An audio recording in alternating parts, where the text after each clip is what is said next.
Greetings dear friends, this is your personal English coach Professor DC, and in this video we will be understanding a beautiful poem called Mending Wall. This is written by none other than the world famous poet Robert Frost. Let's understand the background of the poet before we actually understand the poem. Robert Lee Frost was born on March 26, 1874 and he died on Jan 29, 1963. He was an American poet. His work was initially published in England before it was published in the United States. Known for his realistic depictions of rural life and his command of American colloquial speech, Frost frequently wrote about the settings from rural life in New England in the early 20th century, using them to examine complex social and philosophical themes. Frost was honored frequently during his lifetime and is the only poet to receive 4 Pulitzer Prizes for poetry.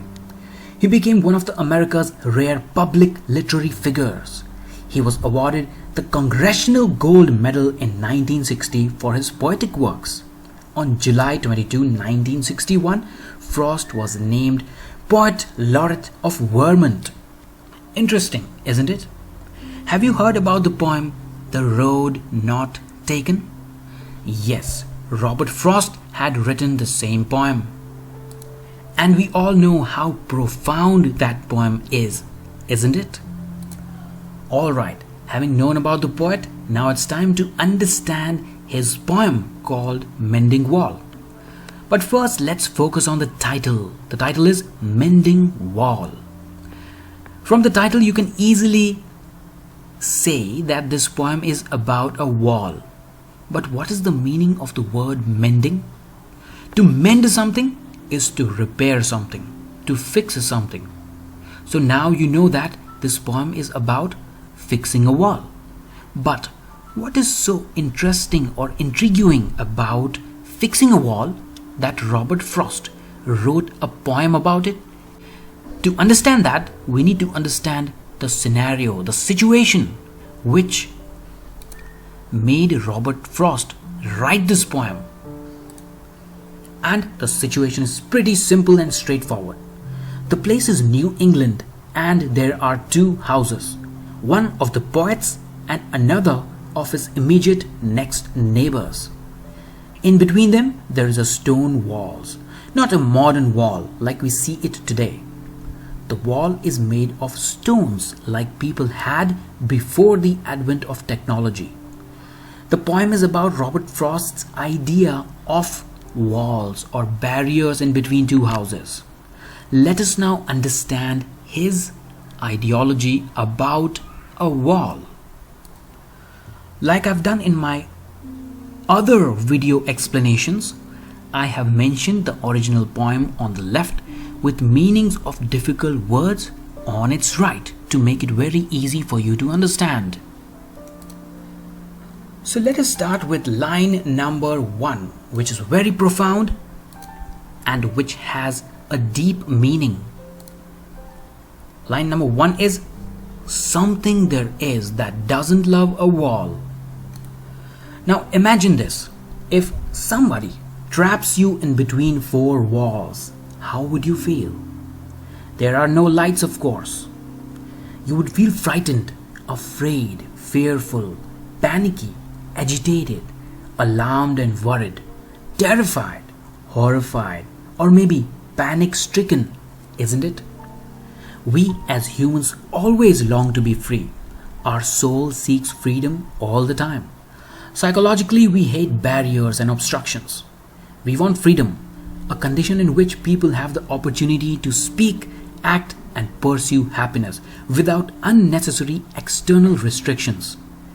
Freedom is important because it leads to enhanced expressions of creativity and original thought, increased productivity, and overall high quality of life. Now, no one knows why we are built this way.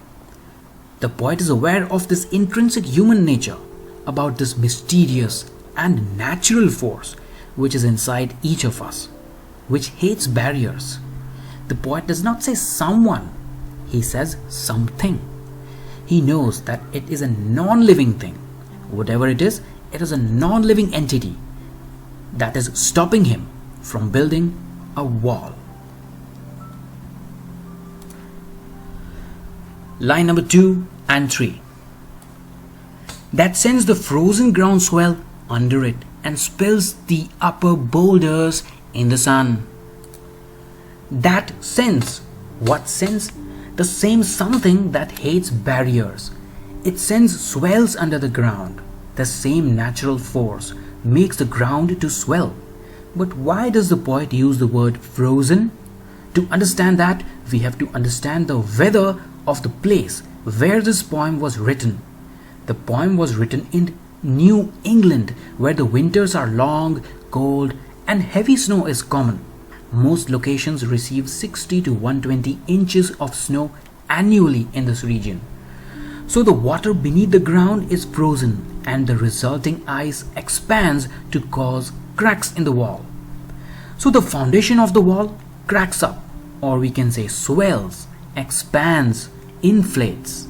It bloats up, and all the huge rocks above it, called boulders, they spill, fall, or tumble out of place. And all of this happens under the sun. In short, by using a beautiful personification, the poet states that even Mother Nature is against building walls. Line number 4, and makes gaps even two can pass abreast. And makes. Who makes or what makes? The same natural force makes gaps. Gaps so huge that two people can pass abreast. Now friends, we know that the wall cracks up because of a natural force. The poet states that the cracks are so huge that two people walking side by side can pass through them easily. Abreast means next to or level with somebody or something and going in the same direction. The literal meaning of the lines may not be true, but by using these lines, the poet demonstrates how fiercely nature dislikes walls. Line number 5, 6 and 7. The work of hunters is another thing. I have come after them and made repair, where they have left not one stone on a stone. Friends, you are well aware about hunting. Hunting is a practice of seeking, pursuing and capturing or killing wild animals. In rural New England, hunting was a sport. So you can imagine wild animals running around out of fear and hunters trying to shoot them from afar. The poet says, while they shoot, the bullet hits the wall and causes irreparable damage. And then the poet says that no one comes back to repair them. He says, I have come after them and made repair. Line number 6. Means I have come to the damaged spot very often and made repairs. I have repaired the walls again and again, the poet says. Line number 7, where they have left not one stone on a stone. The poet says they tumble stones during their sport. They also realize that. They see the stones dropping down when a bullet hits them, but they don't come to fix it. It is also fairly possible that the wall is restricting the hunting ground and the hunters are left with no choice but to hit the wall in order to capture or kill an animal. Line number 8 and 9. But they would have the rabbit out of hiding to please the yelping dogs. Now friends, the hunters don't come alone. They usually have their dogs accompany them. And why is that so? The dogs help the hunters in catching small animals like rabbits. But line number 8 says, they would have the rabbit out of hiding. Here they means hunters. The rabbit would run and hide itself in the gaps present in between the stone walls. When shot by the hunter would not be as deeply interested in bringing the rabbit out as his dog. Dogs love chasing the prey. So now, if we focus on the next line, it says, to please the yelping dogs. It means just to make the impatient and barking dogs happy, the hunters would not hesitate to break down the wall and get the hiding rabbit out. The poet wants to point out the trouble caused by the hunters in these lines. The gaps I mean, no one has seen them, made or heard them made, but at spring mending time, we find them there. Line number 9, 10 and 11. Let's focus on the second line. No one has seen them made or heard them made, meaning no one has seen the gaps on the walls created by anyone, or no one has heard the noise of the gaps being created on the walls. Now the next line, line number 11. But at spring mending time, we find them there. Once in a year, especially during the springtime, the poet would meet his neighbor and discuss about mending the wall. The meeting happens once in a year, and so the repairing happens once in a year. So they would investigate the wall closely and look out for gaps or cracks. The poet says that even when no one is seen creating the gaps on the walls intentionally or unintentionally, the gaps are always present when they both, the poet and his neighbor, take a stroll around the wall for investigation. We find them there, the poet says, meaning both of us witness the existence of holes, gaps, cracks on the stone wall. Now let's consider lines number 12, 13 and 14. I let my neighbor know beyond the hill, and on a day we meet to walk the line and set the wall between us once again. Let's take the first line first. Line number 12. I let my neighbor know beyond the hill. Let us rephrase and simplify this sentence. I let my neighbor who lives beyond the hill know about the gaps on our wall. The poet says that this event happens once in a year. He approaches his neighbor and lets him know about the wall repair work. Now, let's take line number 13. On the day we meet to walk the line, meaning on the decided date and time, we walk the line, means walk beside the wall parallelly to figure out what needs fixation, and set the wall between us once again. Line number 14. To set something means put someone or something in a position, make something happen, or someone do something. Are they building the wall once again? No, the wall is already there. They are just fixing it. So this line means and mend the wall once again, repair or fix the wall once again. Now let us simplify all the three lines, line number 12, 13 and 14. Once in a year, I meet my neighbor who lives beyond the hill and let him know about the damaged wall. Then we take a walk together to discuss on where it has to be repaired, and on the decided time and date, we repair the wall so that it stands in between our houses without any cracks or gaps. Line number 15, 16. We keep the wall between us as we go, to each the boulders that have fallen to each. Are they walking together near the poet's house? No. Near the neighbor's house? No. They are both walking together, keeping the stoned wall in between. The poet is walking near his side and the neighbor near his. That's the first line. We keep the wall between us as we go. The wall is damaged in such a way that boulders have fallen on both the sides, a few on the poet's side and a few on the neighbor's side. Now, if a huge stone called boulder has fallen on the poet's side, the poet would lift it and place it from where it had fallen. The poet would do this for all the boulders fallen on his side of the wall, and his neighbor would do the same on his side of the wall. He would fix the stones fallen on his side of the wall. That's the next line. To each the boulders that have fallen to each. Let's consider line number 17, 18 and 19. And some are loaves and some so nearly balls. We have to use a spell to make them balance. Stay where you are until our backs are turned. Here the poet talks about the appearance of the boulders, the big stones. He says some are loaves. Now friends, do you know what are loaves? Loaves is a plural of a loaf. Bread that is baked in one piece and can be cut into pieces is a loaf. The plural is loaves. Imagine a stone in the shape of a loaf. The poet observes all the huge stones fallen, and some of them look like loaves scattered on the ground. What about other stones that are fallen? Well, they look like spheres or round stone balls. In the next line, line number 18, the poet says that he has to use a spell to make them balance. What is a spell? Magic words or actions that cause somebody or something to be in a particular state or condition.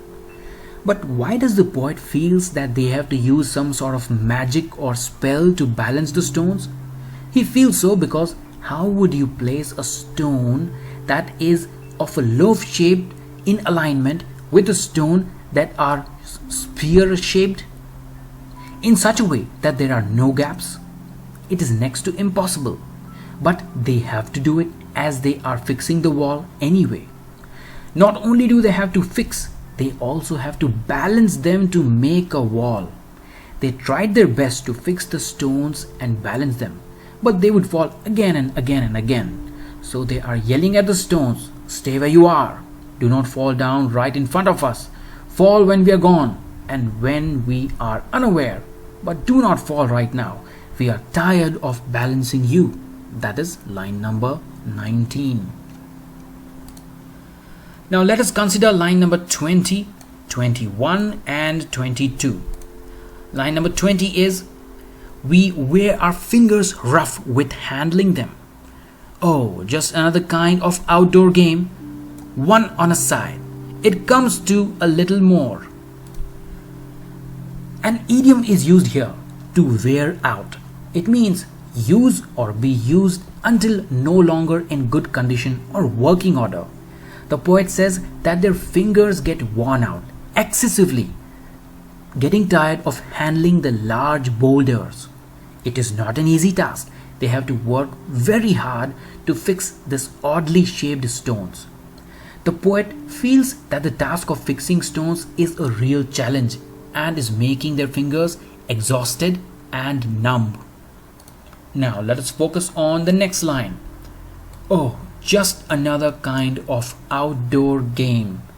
Because this task demands extensive physical effort, they find the task just like another sport, an outdoor game with the wall line demarcating the two opponents, playing one on a side means from across the line. So those were lines 20, 21 and 22. Let's read the remaining half of 22 and 23.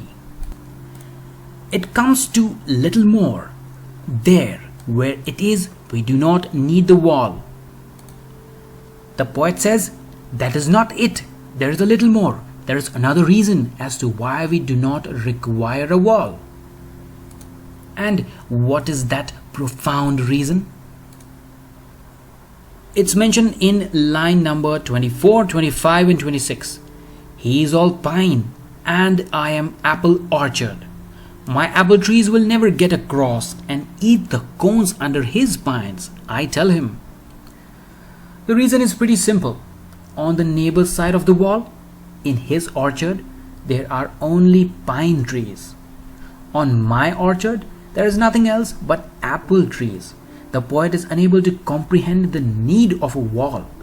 He further states in the next line, the apple trees that I have grown, they are of course not going to start walking and get into my neighbor's orchard. The poet keeps telling him, dear neighbor, are my trees going to crawl up to your orchard and eat up or damage your pine trees? Are they going to sneak up your orchard and eat the conical shaped pine trees? This is never going to happen.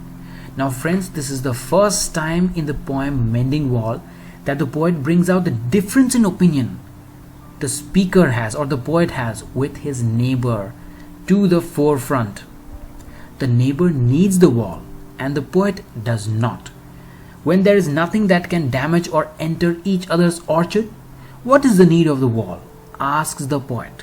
There is no risk or threat or vulnerability. There is nothing that they should be scared of. Similarly, his neighbor's pines are not going to come and disturb his lot. Hence, putting up a wall is a futile exercise. Line number 27. He only says good fences make good neighbors. Now friends, this is a very interesting line. To all the arguments Robert Frost makes to his neighbor, the neighbor has only one response. Good fences make good neighbors. What is the meaning of this proverb? In olden days, people used to have farm animals as an asset. But animals are animals. They do not identify boundaries. They do not know which house belongs to whom. And they used to wander off to the next door neighbor's orchards. That was the time when making fences was a mandate. It was inevitable, so that the farm animals of one neighbor do not damage the crops of the other. Good neighbors respect one another's property. Good farmers, for example, maintain their fences in order to keep their livestock from wandering onto neighboring farms. And do you know what? Robert Frost first coined this proverb through this poem. Interesting, isn't it? The phrase good fences make good neighbors has been around for centuries in different words and formations. But it was Robert Frost who framed the popular phrase to reiterate the old wisdom. Wow. Now let's focus on the line number 28 and 29. Spring is the mischief in me, and I wonder if I could put a notion in his head. Line number 28 says, spring is the mischief in me, means because it is spring season, I feel mischievous. The spring season, due to its colors and vibrance and energy, brings out the child in the poet. The poet remains in a playful mood. Hence, the mischievous mood of the poet is attributed to the season. And because of this, he is trying to convince his neighbor to rethink his decision of putting up the wall and mend it where the gaps are visible. Line number 30 and 31. Why do they make good neighbors? Isn't it where there are cows? But here there are no cows. Now this is a counter question to the answer. Good fences make good neighbors.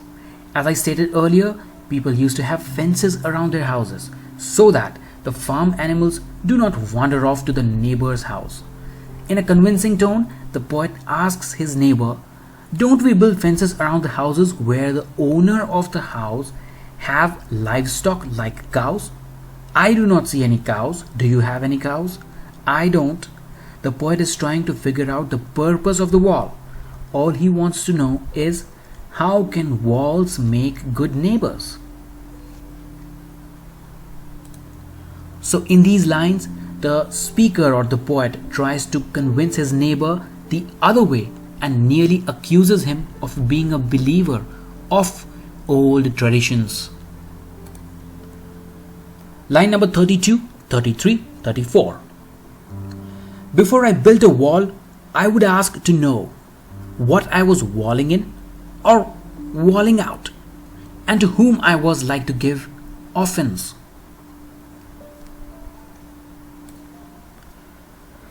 Before we fix this wall or repair this wall, the poet says, I would ask you to know something. I want to know something before we repair this wall.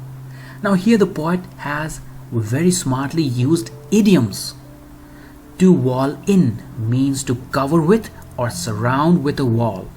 And then you have the second idiom, to wall out. It means to go all out or to lose control. A very interesting question is being asked here by the poet. What was I trying to separate and what was I trying to bring together by building or repairing this wall?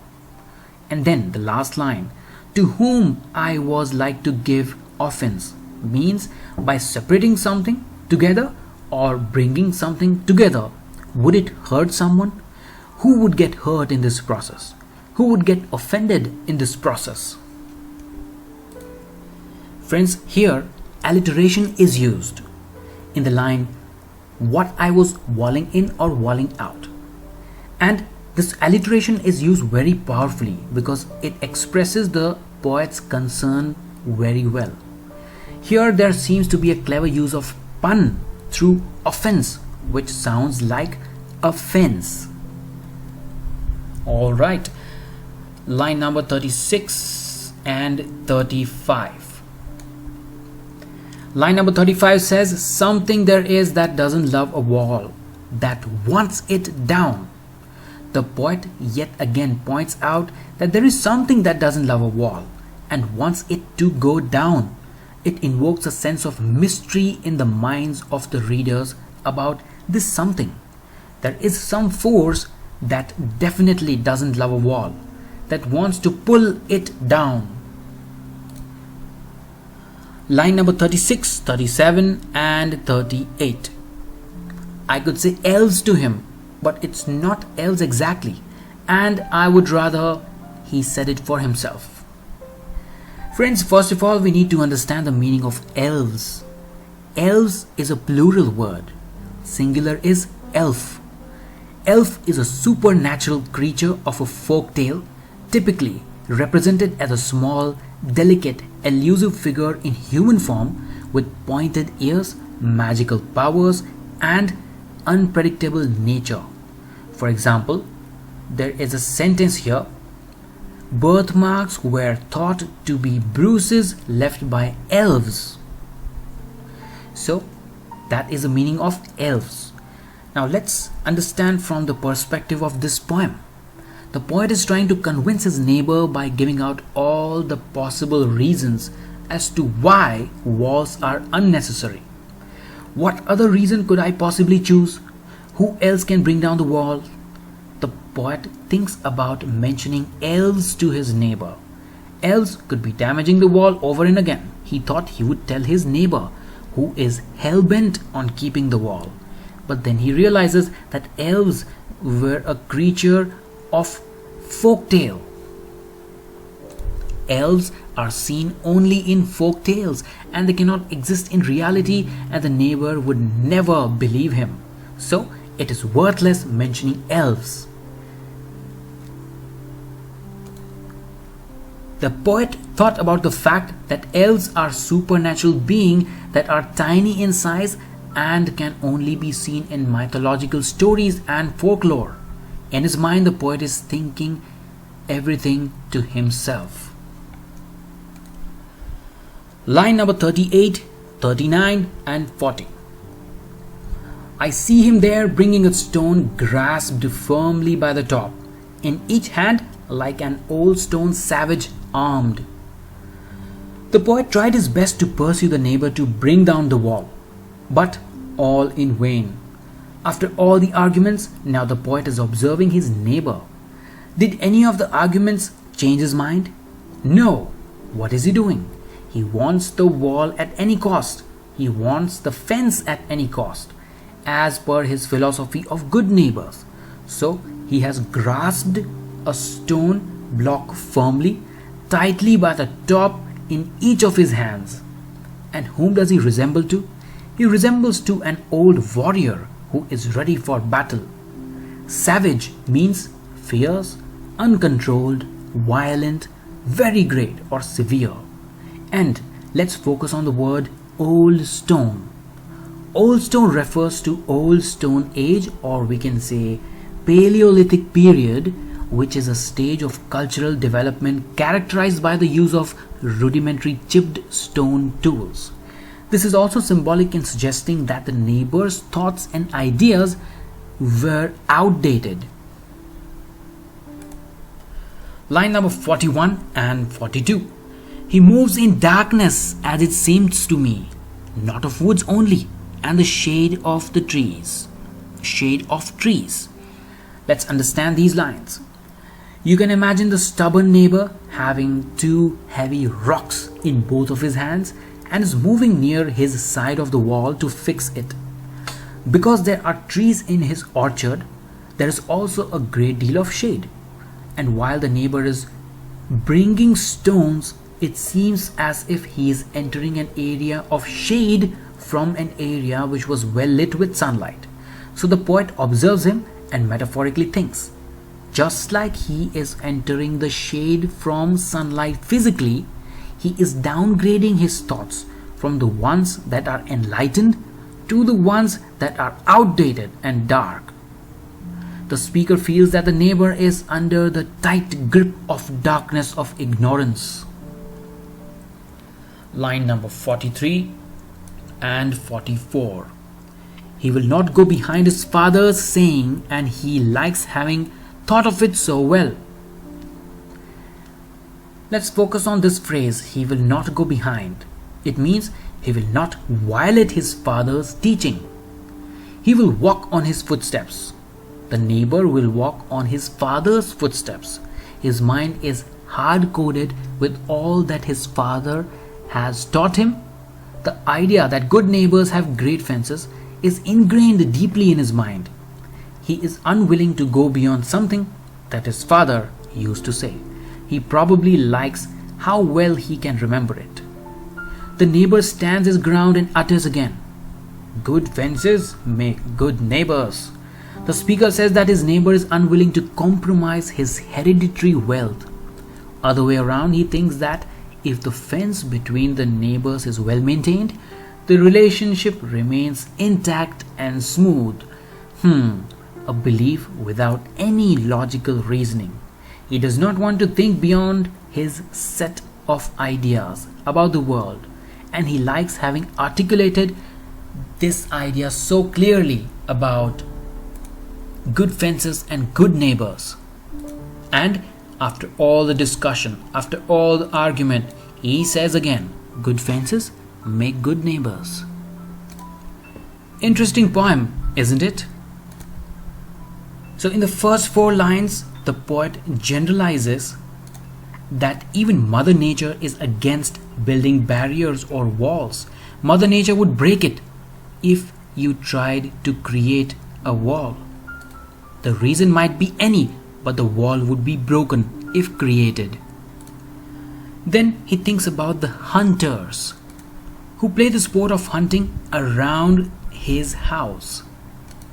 The poet assumes the hunters to be the real culprit of damaging the wall, which is acting as a fence in between him and his neighbor.